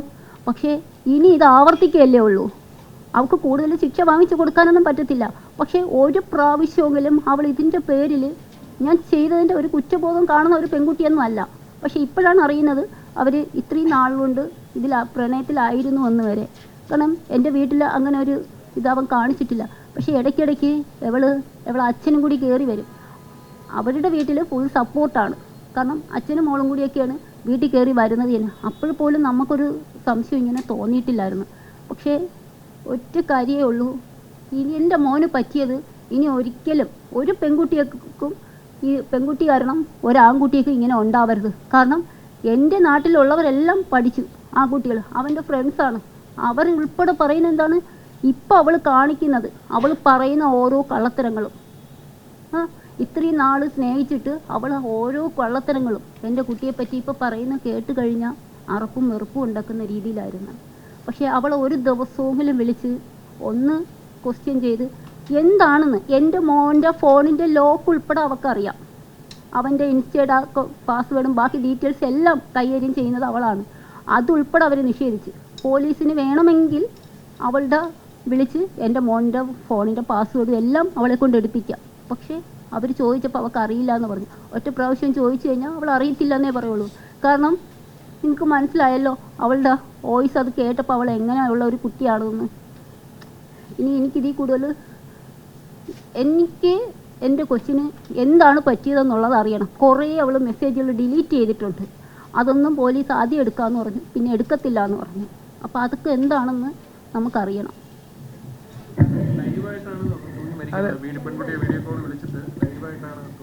വീഡിയോ കോൾ വിളിച്ച് ലൈവായിട്ട് അങ്ങനെ ആത്മഹത്യയാണ്. രണ്ട് കാര്യം കൂടെ പറഞ്ഞ് അവസാനിപ്പിക്കുക. അത് ഞാൻ ഈ പോലീസിന്റെ പറഞ്ഞ പോലെ ഇതും കൂടെ ഏറ്റവും ബഹുമാനപരിസരമാണ് പറയുന്നത്. പോലീസുകാർ വകുപ്പില്ല എന്ന് പറയുന്ന പോലെ സുനീറിന്റെ ഉമ്മയെ വിളിച്ച് ഇതുപോലെ സുനീറിന്റെ സഹോദരിയെ വന്ന് ഇവിടെ പ്രസ് മീറ്റ് ഒക്കെ നടത്തി. അപ്പോൾ എന്നിട്ട് അതിൽ എനിക്ക് വളരെ പ്രിയപ്പെട്ട ഒരു പ്രമുഖ ചാനലിലെ ആൾ വാർത്തയൊന്നും കൊടുത്തില്ല. ഇവർക്കെതിരെ ഒരു പരാതി ആ പെൺകുട്ടി കൊടുത്തു എന്ന് പറഞ്ഞ് പുള്ളി വാർത്ത കൊടുത്തു. ഞാനപ്പം പുള്ളിയോട് പിന്നീട് ചോദിച്ചു, നിങ്ങൾ ഇവർ ലൈവായിട്ട് വന്നതല്ലേ, മറ്റേ പെൺകുട്ടി ഇമെയിൽ വഴി എന്നോട് പരാതി വെച്ചത്, അത് നിങ്ങൾ വാർത്ത കൊടുത്തു, ഇതെന്താ വാർത്ത കൊടുക്കാത്തത്? പുള്ളി പറഞ്ഞാൽ പകുതി തമാശയും പകുതി സീരിയസുമായിട്ടാണ്. അങ്ങനെ ആണ് മരിച്ചാൽ അതിനൊരു ന്യൂസ് വാല്യൂ ഇല്ല. അതായത് പെൺകുട്ടി ആത്മഹത്യ ചെയ്താൽ അതിനൊരു ന്യൂസ് വാല്യൂ ഉണ്ട്, പെൺകുട്ടി പരാതി കൊടുത്താൽ ന്യൂസ് വാല്യൂ ഉണ്ട്. പോലീസുകാർ പറയുന്ന പോലെ ആണ് ആത്മഹത്യ ചെയ്താൽ കേസെടുക്കാൻ വകുപ്പില്ല എന്ന് പറയുന്നത് പോലെ എനിക്ക് വളരെ സുഹൃത്തായിട്ടുള്ള അത്യാവശ്യം അറിയപ്പെടുന്ന ഒരു മാധ്യമപ്രവർത്തകൻ പറഞ്ഞാണ്. അത് രാവിലെ കാഷ്വലായിട്ട് പറയാം, രാവിലെ ആണ് മരിച്ചാൽ ആണ് ആത്മഹത്യ ചെയ്താൽ അതിനൊരു ന്യൂസ് വാല്യൂ ഇല്ല. അപ്പോൾ ന്യൂസ് വാല്യൂ ഇല്ലാത്ത, വകുപ്പില്ലാത്ത, അനാഥരായ ആണുങ്ങൾ മാറുന്നു എന്നുള്ളതാണ് സത്യം. ഒരു ഇൻഫർമേഷൻ കൂടെ പങ്കുവെച്ച് അവസാനിപ്പിക്കാം. ഞങ്ങൾ ശ്രീ രമേശ് ചെന്നിത്തലാജിയെ കണ്ടിരുന്നു. ഈ വിഷയത്തിലല്ല, ഒരു 3 ദിവസം മുമ്പ് ശ്രീ രമേശ് ചെന്നിത്തലാജിയെ കണ്ടിരുന്നു. അദ്ദേഹത്തിന്റെ ഓഫീസിൽ പോയി. അപ്പോൾ ആഭ്യന്തരമന്ത്രിയോട് നമ്മൾ അഭ്യർത്ഥിച്ച കാര്യം, നിവേദനവും കൊടുത്തിട്ടുണ്ട്. പ്രധാനമന്ത്രി ശ്രീ നരേന്ദ്രമോദിജിക്ക് സമർപ്പിച്ച നിവേദനം ഡോക്ടർ രമ അവർ ഡൽഹിയിൽ ഇതിനുവേണ്ടി വന്നതാണ്. അവർ വരികയുണ്ടായി. ജയേന്ദ്രൻ സാറിനെ പോലെ അഡ്വക്കേറ്റ്, അഭിഭാഷകരിൽ പ്രമുഖനായ ആൾ വരികയുണ്ടായി. രമേശ് ചെന്നിത്തലാജിയുടെ കൊണ്ട് കൊടുത്ത് നമ്മൾ ആവശ്യപ്പെട്ട ഒരു കാര്യവും വളരെ പ്രസക്തമാണ്. മെൻസ് കമ്മീഷൻ എന്നൊക്കെ പറഞ്ഞാൽ ഇനി ആൾക്കാർ സ്ത്രീ വിരോധികളാണെന്ന് പറയുന്നതുകൊണ്ട് നമ്മൾ ആ ഡിമാൻഡൊക്കെ സൈഡിൽ വെച്ചിട്ട് ഇപ്പൊ ഏറ്റവും മിനിമൽ ഒരു റിക്വസ്റ്റ് ആണ് പറയുന്നത്. ആരോപിതൻ എന്ന് പുരുഷനെ വിളിക്കണം. പുരുഷനെതിരെ പരാതി കൊടുത്താൽ അയാൾ കുറ്റവാളിയാണെന്ന് കോടതി പറയുന്നത് വരെ ആരോപിതൻ എന്ന് വിളിക്കണം. അയാളുടെ ഐഡന്റിറ്റി റിവീൽ ചെയ്യരുത്. കാര്യം പിന്നീട് കള്ളപ്പരാതിയാണെന്ന് കണ്ടാൽ അയാളുടെ ജീവിതം മുഴുവൻ അയാൾക്ക് പോകും. അങ്ങനെ പോയ ഒരാളാണ് എന്റെ സൈഡിൽ ഇരിക്കുന്ന ശ്രീ മുകേഷ്. വ്യാജ പോക്സോയിൽപ്പെട്ട് ഇന്നും അങ്ങനെ അടിച്ചു നോക്കിയാൽ ഗൂഗിളിലൊക്കെ അടിച്ചേ വരുള്ളൂ. മറു വാർത്ത പോലും ആരും കൊടുക്കില്ല. കാര്യം പോക്സോ കേസിൽ പെട്ടാലല്ലേ ന്യൂസ് വാല്യൂ ഉള്ളൂ. പോക്സോ കേസിൽ നിന്ന് വെളിവന്ന ന്യൂസ് വാല്യൂ ഇല്ലല്ലോ. അപ്പോൾ ശ്രീ രമേശ് ചെന്നിത്തലാജിയോട് ഞങ്ങൾ അഭ്യർത്ഥിച്ചത് ഒരു ലീഗൽ മെമ്മറാണ്ടം കൊടുത്തിട്ടുണ്ട്. ഇന്ത്യൻ പ്രധാനമന്ത്രി ശ്രീ നരേന്ദ്രമോദിജിക്ക് ഡൽഹിയിൽ വെച്ച് കൈമാറിയ മെമ്മറാണ്ടം കേരളത്തിൽ നമ്മുടെ ആഭ്യന്തരമന്ത്രിക്ക് കൈമാറിയിട്ടുണ്ട്. ശ്രീ വി ഡി സതീശൻജി ഇല്ലായിരുന്നു, മുഖ്യമന്ത്രിയെ കാണാൻ കൂടെ വേണ്ടിയാണ് വന്ന അദ്ദേഹം, അപ്പം ഇല്ലായിരുന്നു. അപ്പോൾ അതിൽ കൊടുത്തിരിക്കുന്ന ഏക റിക്വസ്റ്റ് ഈ ഒറ്റ പോയിന്റ് മാത്രമേ ഉള്ളൂ. മെൻസ് കമ്മീഷൻ പോലെ വിപുലമായ കാര്യങ്ങളൊക്കെ നമുക്ക് പിന്നീട് ചെയ്യാം. ഇമ്മീഡിയറ്റ്ലി പുരുഷനെതിരെ ഒരു പരാതി വന്നാൽ പെൺകുട്ടിയെ അതിജീവിത എന്ന് വിളിക്കുന്നത് പോലെ പുരുഷനെ ആരോപിതൻ എന്ന് വിളിക്കണം. ഇതൊന്നുമില്ല. അവന്റെ ഐഡന്റിറ്റിയും മറ്റും വെളിവിടരുത്. കോടതി കുറ്റക്കാരനാണെന്ന് കണ്ടെത്തിയാൽ അവനെ മാധ്യമങ്ങൾ കല്ലെറിഞ്ഞോട്ടെ, ഏറ്റവും രൂക്ഷമായി വിമർശിച്ചോട്ടെ. അതുവരെ അയാൾക്കും പ്രൈവസി. ഇത് പോഷ് ആക്ടിലൊക്കെ ഉണ്ട്. ഓൾറെഡി പോഷ് ആക്ടിൽ ഇതുണ്ട്. രണ്ടുപേരുടെയും ഐഡന്റിറ്റി വെളിവിടാൻ പറ്റില്ല. അത് ബാക്കിയുള്ള കാര്യങ്ങളിലേക്കും വ്യാപിപ്പിക്കണം. ജസ്റ്റിസ് ഹേമ കമ്മിറ്റി അല്ലെങ്കിൽ ഹേമ കമ്മിറ്റി റിപ്പോർട്ടിന്റെ ഭാഗമായിട്ട് ഹൈക്കോടതിയുടെ വിധിയുമുണ്ട്. അതിൽ അക്യൂസ്ഡിനും റൈറ്റ് ടു പ്രിവസി ഉണ്ട്. അതും കൂടി ശ്രദ്ധയിൽപ്പെടുത്തും. അങ്ങനെ പുരുഷാവകാശ പ്രവർത്തനങ്ങളുമായി മുമ്പോട്ട് പോകുന്നതിന്റെ കാര്യം പലപ്പോഴും മാധ്യമങ്ങൾ ശ്രദ്ധിക്കാത്ത, മാധ്യമ റഡാറിന് താഴെ വരുന്ന ഒരുപാട് പുരുഷന്മാർ അവരുടെ ജീവനും സ്വത്തും ജീവിതവും കരിയറും എല്ലാം നഷ്ടപ്പെടുന്നുണ്ട്. അത് നിങ്ങളിലേക്ക് ശ്രദ്ധ കൊണ്ടുവരാനും ഇത്തരം വിഷയങ്ങൾ സമൂഹത്തിനൊരു അവയർനെസ് ക്രിയേറ്റ് ചെയ്യാനും വേണ്ടിയാണ്. എന്തായാലും അമ്മയും മോളും അത് ശക്തമായി പറയാൻ കഴിഞ്ഞ ആഴ്ച ഞങ്ങളൊരു പ്രസ് മീറ്റ് നടത്തണമെന്ന് വിചാരിച്ചു. അന്ന് മോന്റെ ചടങ്ങുകളും മറ്റുവാൻ, അതുകൊണ്ടാണ് വരാൻ പറ്റാത്തത്. ആ അമ്മയുടെയും സഹോദരിയുടെയും കുടുംബത്തിന്റെയും വേദനയൊക്കെ മാധ്യമങ്ങളും പൊതുസമൂഹവും കാണണം എന്ന് അഭ്യർത്ഥിക്കുന്നു. Thank you.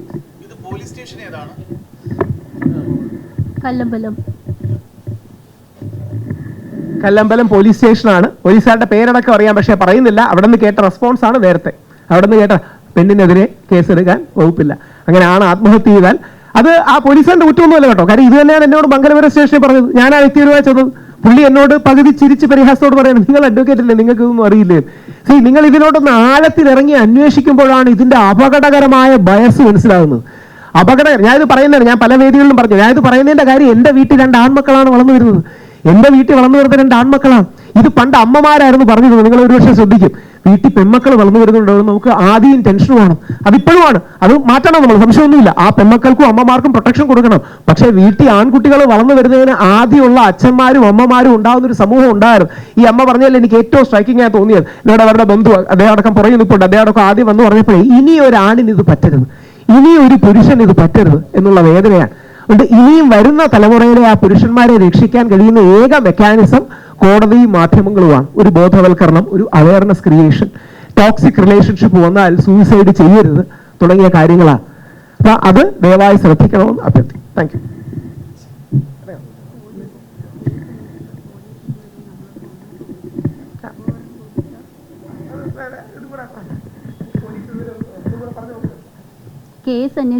കേസ് അന്വേഷിക്കുന്നത് വേറൊരു പോലീസാണ്. പക്ഷേ ആ പോലീസ് ഇന്ന് വരെ എൻ്റെ അടുത്ത് ഒന്നും ചോദിച്ചിട്ടില്ല. ഇന്നലെ ഞാൻ മോൻ്റെ ഫോണിന് വേണ്ടി ചെന്നപ്പോൾ ഫോൺ മാത്രം ഇനി തന്നു. പുള്ളി ഇന്ന് വരെ എൻ്റെ അടുത്ത് എന്താണ് നടന്നതെന്ന് ഒന്നും ചോദിച്ചിട്ടില്ല. 3-4 പ്രാവശ്യം ഞാൻ പോയി. അപ്പോൾ ഒരാൾ മാത്രം ദയവ് തോന്നിയിട്ട് ഞാൻ പറഞ്ഞു നമുക്ക് പറയാനുള്ള കാര്യങ്ങളൊന്നും കേൾക്കണ്ടേന്ന് ചോദിച്ചു. അയാൾ പറഞ്ഞോളാൻ പറഞ്ഞു. അങ്ങനെ പറഞ്ഞ് ഞാൻ പറഞ്ഞു കഴിഞ്ഞ് വീട്ടിൽ വന്ന് ഏകദേശം ഒരു 10-15 മിനിറ്റ് കഴിഞ്ഞപ്പോഴത്തേക്കാണ് എന്നെ വീണ്ടും ഒരു ഹോസ്പിറ്റലിൽ കൊണ്ടുപോയി. അപ്പോൾ പോലീസ് 2 പ്രതികളെയും കൊണ്ട് ഹോസ്പിറ്റലിൽ വന്നപ്പോൾ ഞാൻ ഹോസ്പിറ്റലിൽ കിടക്കുന്നതാണ് കണ്ടത്. അപ്പോൾ ആ പോലീസന്മാർ വന്നിട്ട് പറഞ്ഞ് കുഴപ്പമില്ല, നമ്മൾ അന്വേഷിക്കാം, ടെൻഷൻ ആവണ്ട എന്നൊക്കെ പറഞ്ഞ്. എന്നിട്ട് പോലും ഈ കേസ് അന്വേഷിക്കുന്ന ആൾ എൻ്റെ അടുത്ത് ഇന്ന് വരെ ഒന്നും ചോദിച്ചിട്ടില്ല. ആ കേസ് അന്വേഷിക്കുന്ന ആൾ ചോദിക്കാതെ എങ്ങനെ അറിയും? കാര്യം അന്വേഷിക്കുന്നില്ലല്ലോ. അന്വേഷിച്ചല്ലേ പോലീസിനെ ചോദിക്കേണ്ട ആവശ്യമുള്ളൂ. അന്വേഷിക്കുന്നില്ല. അവിടെ ഇരിക്കുന്ന ഒരു പോലീസുകാരൻ ദയവ് തോന്നി പറഞ്ഞോട്ടെ, ആ സ്ത്രീ കുറച്ച് വിഷമം പറഞ്ഞിട്ട് പൊക്കോട്ടെ എന്ന് വിചാരിച്ച് ചെയ്യുന്നതാണ്.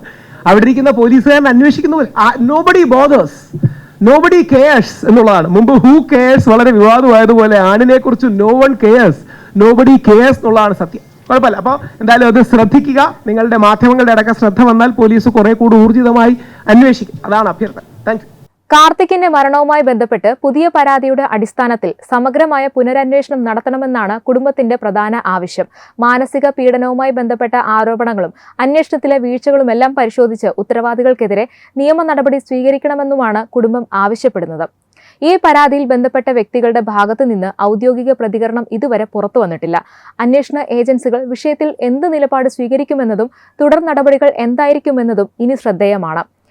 വിഷയവുമായി ബന്ധപ്പെട്ട ഔദ്യോഗിക വിവരങ്ങൾ ലഭ്യമാകുന്ന മുറയ്ക്ക് നിങ്ങളെ അറിയിക്കുന്നതാണ്. നന്ദി. വെബ് ഡെസ്ക് തത്വമൈ ന്യൂസ്.